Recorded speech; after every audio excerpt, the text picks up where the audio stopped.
On September 12th and 13th, I have participated at an expert workshop of the UN in New York. The topic was new research on inequality and its impacts, and I have presented a paper myself, which you find on our website. But there were also other papers which were quite interesting, and I found the insights from a paper by Lind and McCall very important. They basically presented survey results on the US which imply that Trumpism could be a structural problem. And that means it's not going away quickly. There's not a transitory Trump phenomenon. There is a much larger structural challenge. The key points are this. The majority of Americans hold the view that hard working is a great way to move upwards economically. They also hold the view that there is an increasing inequality that they find to some extent to be a problem. So they would like that this be corrected. And on the other hand, the majority of the respondents in the US said that they would like that corrections in the income distribution should be achieved by measures taken on the side of the multinational companies, of the big companies. But I think this is really wishful thinking to expect that big companies would, let's say, reduce the remuneration of the top managers by 10% and raise the wages of unskilled workers by 5%. So President Trump has been elected to a considerable extent by people in the poorer strata of society. And I just give you one statistic here. So Hillary Clinton obtained 58% of the votes in the income bracket of households which earned less than $30,000 a year, while President Obama, when he was re-elected, had 10 percentage points more, so 68%. So it seems the Democrats did not offer an attractive package for the relatively poor strata of society, such as redistribution, minimum wage promises, or social policies in the way we have in Europe. And the US, of course, still has this problem with lack of health insurance. A serious health problem in the family is still the biggest risk of poverty in the US and in actually many developing countries as well. So the point is that the income share of the lower 50% income earners in the US has declined between 1981 and 2015 from 21% to 13% only. That's a considerable change. This change has been much more modest in Western Europe. In the same period, we had a decline from 22 to 20% roughly. And I would say it's dramatic in the US, what we see there.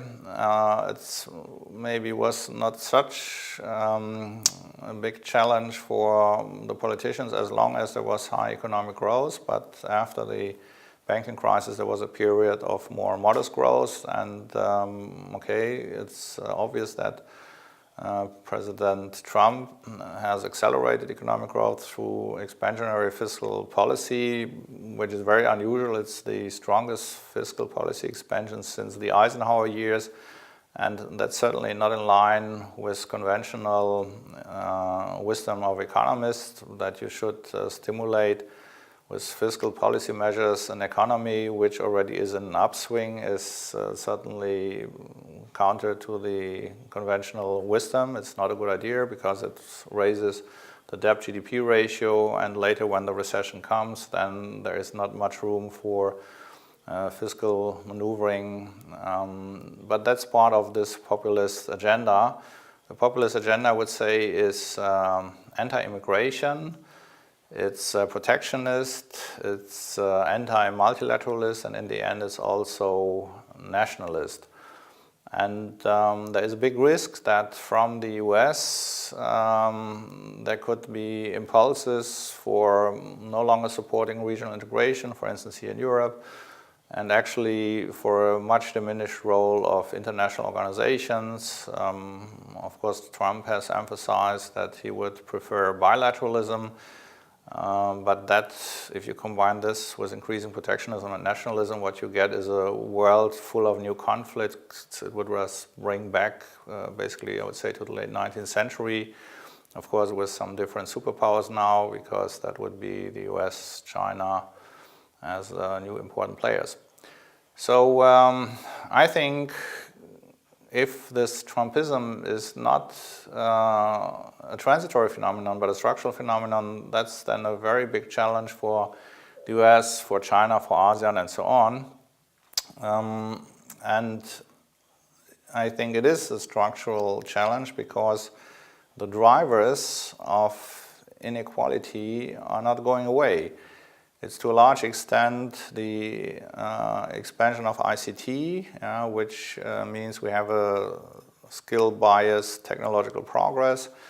It is financial globalization, which is nice for skilled workers, for those who have a nice income, or for those who can offer collateral. Then you get a loan at fairly low interest rates, which reflect this financial globalization, but for the unskilled workers, that's a big problem. And finally, there is the increasing export dynamics of China. If there are Chinese firms which really have started to export in big quantities in certain sectors, then there the world market prices will fall. The typical reaction, let's say, in Germany of companies would be to try to upgrade the product, so to have product innovations and so on. In the United States, it seems that there are many unskilled workers who do not receive any retraining, and this is a big difference that government does not support retraining initiatives. Even unemployed workers get very little retraining compared, for instance, to Germany, the Netherlands, or Scandinavian countries, and so on. So that could mean then that the EU and other countries will have to reconsider the long-term cooperation with the United States. That could also mean that, of course, the EU countries could try to, let's say, export the Western European social market economy to Asian countries, maybe also to the US, why not? I think we have some very interesting statistics which show that the transatlantic consumption per capita income, the consumption per capita gap is not as big as many have thought. Just consider the fact that the United States spends roughly twice as much relative to income on healthcare as we in Western Europe. At the same time, we in Western Europe, we have 3 years longer life expectancy. So if you correct the consumption per capita figures for this healthcare expenditure effect, and you also consider that we have much longer paid vacation in Western European countries, I would say the transatlantic per capita consumption gap effectively is zero. So we of course have big challenges in terms of economic and institutional reforms in the EU, also in Germany. We have populist challenges as well, but I think the type of populist challenges we face are rather different. It's more about identity problems, fear of immigration, and of course the populists, as so often, they promise all kind of things which are mostly wishful thinking. There is a tendency of some of the Twitter news from populist actors to just really produce fake news and infos to destabilize the existing social and economic order, to push for more nationalism and protectionism, and I think really here the internet has a quality problem. I think it's not so easy to understand what are reliable data sources in the internet and what is just some kind of really very doubtful and often stupid conjecture.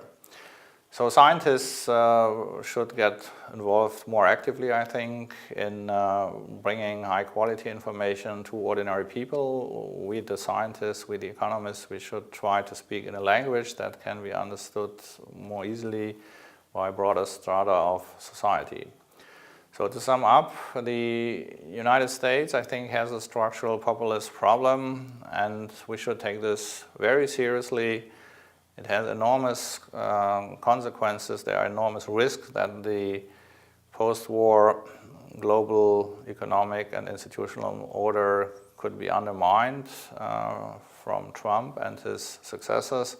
I think it was very much in the interest of the United States to have a rule-based international system, and we, the Europeans, we should support those in the United States, in Asia and elsewhere who want to maintain multilateralism, regional integration, peaceful cooperation, and a free trading system.